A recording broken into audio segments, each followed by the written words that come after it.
لەگەڵ شتێکی تاڵە بۆیە لەسەری هەڵێنێ.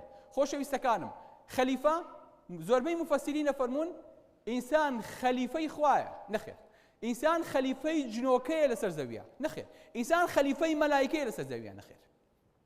بۆ چونکە کە تۆ وەڵێی خەلیفە ئەبێ لە شتەکەی پێشوو بچێ. یعنی ئیساکێنە من ئەگەر بچم لێرە بچمە خوارەوە مامۆسایەکی تر بێ وتارەکە تاوکە ئەڵێ نەمە خەلیفەی محاضەرەکەی پێشووە، خەلیفەی محاضرەکەیە، جێگرەوەی هەتا بەوەستا ئەگەر ئیشەکات یەکێ لە پشتێوێتی پێڵەن خەلیفە وەنیە، یان لە ئینی مەرتەبەی دەرەشایەتی شتێکە پێوتێ خەلیفە، یان پێغەمبەری خوا چی هەبووە؟ خەلیفەی هەبووە. کەواتە ئەبوو بەکری سدیق کە خەلیفەی پێغەمبەری خوا بوو صلی الله علیه وسلم، ئەینەن پێغەمبەری خوا بوو، هیچی لە پێغەمبەری خوا نەگۆڕاوە، تەنها ئەو پێغەمبەر بووە میسان بووە، بەڵام هەردووکشان ئینسان بوون لێ کاتە. واضح حاڵم چی؟ کەواتە ئینسان ناکرێ خەلیفەی جنۆکە بێ یان خەلیفەی خوا بێ، چونکە خەلیفایەتی یا داود ئینا جعلناک خەلیفەة فی الأرض فخلف من بعدهم خلف أضاعوا الصلاة، نەوەیەکیان لێکەوتەوە. کەواتە خەلفە یعنی چی؟ یعنی ئەبێ لە یەک جنس بن، لە یەک جۆر بن. کەواتە من ناکرێ خەلیفەی خوا بم، نەعوذ بالله. بۆ چونکە خەلیفایەتی ئەبێ لە یەک جنس بێ، لە یەک نەوع بێ. من خوانیم تا جێگرەوەی خوا بم لەسەر زەویە، من کوڕی خوانیم وەکو مەسیحیەکان ئەڵێن لەسەر زەویە. بەڵێ خۆشەویستەکانم، کەواتە بەشەر جێگرەوەی بەشەرە لەسەر زەویە.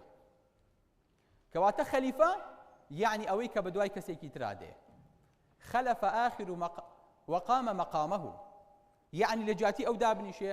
خۆشمان پێڵین قایم مەقام، ئاڵێن قایم قامی فلان منطقە، یعنی لە شوێنی ئەو دانیشێ.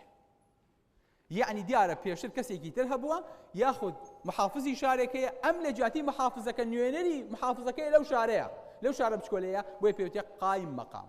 بەڵێ خۆشەویستەکانم، کەواتە خەلیفە بۆ جێگرتنەوەیە لە کاتێکا خاوەن دیار نەبێ. نەعوذ بالله توانین بڵین خاوەن دیار نییە خوایە؟ خوا لە هەموو کاتێکا هەیە. کاتە خوا پێویستی بە منی جێنشینی کەم. جنۆکەش لە هەموو کاتێکا هەیە و ئێستاش هەیە، پێشتریش هەبووە. کەواتە من ناکرێت جێنشینی جنۆکە بم. بەڵێ مەلایکەتیش لە جنسی من نییە هەتاوەکو من جێ بگرمەوە، چونکە خوای گەورە کە باسی جنۆکە ئاکات، جنۆکان پێش ئینسان هەبوون لەسەر زەویە. کەواتە ئەمانی کە خوێنیان ڕشت و ئینسان بوون وەکو ئێمە، جنۆکە نەبوون. جنۆکەش نابێ ئێمە جێگرەوی جنۆکە بین لە کاتێکا جنۆکە ئێستا هەیە لەگەڵمانە. خوای گەورە فەرمێ وەلەو نەشاء لەجەعەلنا منکم مەلائکەة فی الأرض یەخلوفون، داوایان نەکرد ئێیان و محەممەد حەقە مەلایکە بێتە خوارەوە پێغەمبەرایەتیکە. خوای گەورە فەرمێ ئەگەر مەلایکەتمان بناردایە ئەبوایە پێشینەی مەلایکەتیش هەر مەلایکەت بوایە، چونکە مەلایکە جێی مەلایکە دەگرێتەوە، ئینسان جێی مەلایکە ناگرێتەوە. مەفهومی ئایەتەکە ئاوایە. کەواتە ئێمە ناکرێت جێگرەوەی مەلایکە بین لەسەر زەویە. باش ماوەستا سەر لێ تێگەین، خوا عەفوکایە خوا، هیچ حاڵی نەبووین، ئێستا حاڵیە بن ئینشاءالله. خۆشەویستەکانم، ئینی جاعیل فی الأرض خەلیفە، کەواتە ئەم ئینسانانەی کە مەلایکەتەکان باسییانەکەن پێشەوەی کە ئادەم دروست بێت، ئەڵێن خوای گەورە تو ئەمانە دروستەکەی، ئەم کۆمەڵە سفەتەیان هەیە. یەکەم فەسادیان هەیە، یفسد فی الأرض يفسد فيها ويسفك الدماء، خوێن ڕێژ بوون. ئینسانەکانی پێش ئێمە ئاگاتان لێی بێ.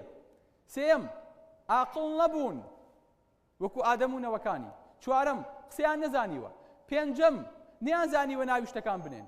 شەشەم تەحمید و تەسبیحی خوا نەیانزانی زیکری خوای گەورە بکەن. بگەڕێنەوە بۆ ئایەتەکە. أتجعل فيها من يفسد فيها ويسفك الدماء ونحن نسبح بحمدك ونقدس لك قال إني أعلم ما لا تعلمون وعلم آدم الأسماء. يعني خواي قول آدم دروسك أو أن بيانسير أنا خواي أما تشيتو دروسك كردوا آدم تشيتو دروسيكي أي دروسي أنا كيش شر كان خواي قول فهم من الزانم كآدم دروسكات ناويش تكاني فيركا أو تختية أو ميكروفونة أو ساعته أو دستة أو تشاو أو ميوية أو دارة أو خورة. قال يا آدم أنبئهم بأسمائهم. آدم بيان بڵێ مەلایکەتەکان ئاوا جوێ ئەگرن ئادەم ئەوە چییە؟ ئەوە دارە، ئادەم ئەو بەردە، هەلو خۆ قسە ئازانێ، هەلووە شتێکی سەیرە بەلایەنەوە بۆ چکە پێشتر نەیان بینیوە. سەی جوان سەیری ئایەتەکەکەن. ئەنبئهم ئادەم پێیان بڵێ، کەواتە ئادەم لە پێشینەکانی خۆی نەچووە، لە غێری شکلانە بێ.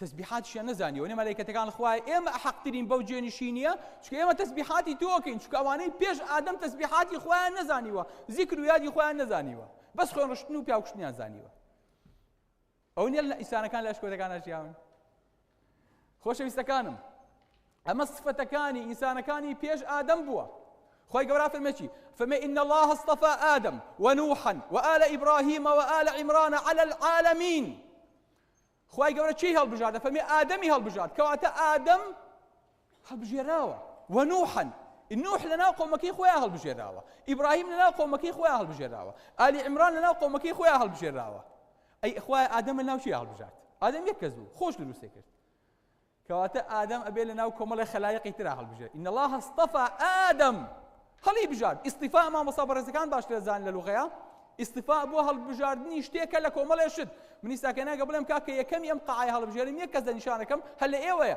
بەڵام لە هەمووتان چاکترە لە هەمووشتان زیرەکتر بێ ئەمە پێوتێ هەڵبژاردن ئەمە پێوتێ ئیستیفا کەواتە ئادەم لە ناو مەجموعەیەکی تری پێشینەی خۆیان هەڵبژێراوە هەتا وەکو دروست بێ بەڵێ خۆشەویستەکانم والاستفاء يكون من شيء أو على شيء أبي هالبجاردن لشتيك وبيان لسر شتي بيه كواتا الحمد لله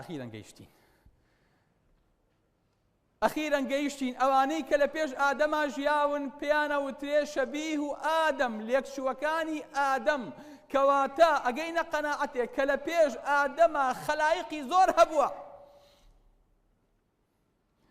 بلام آدم زور درنجيشت آدم 12,000 ساڵ لەمە پێش ئەوان ملیۆنەها ساڵ لەمە پێش ژیاون شەڕیان کردو هاتن و چوون ژیان لەسەر ئەوانە کۆتایی پێ هات قیامەتیان بەسەرا هات آخر ئەپدەیت آخر مۆدێل آخر شت کە خوای گەورە دروستی کرد بە کامل مواصفات ئینسان بوو وەلەقەد کەڕەمنا بەنی ئادەم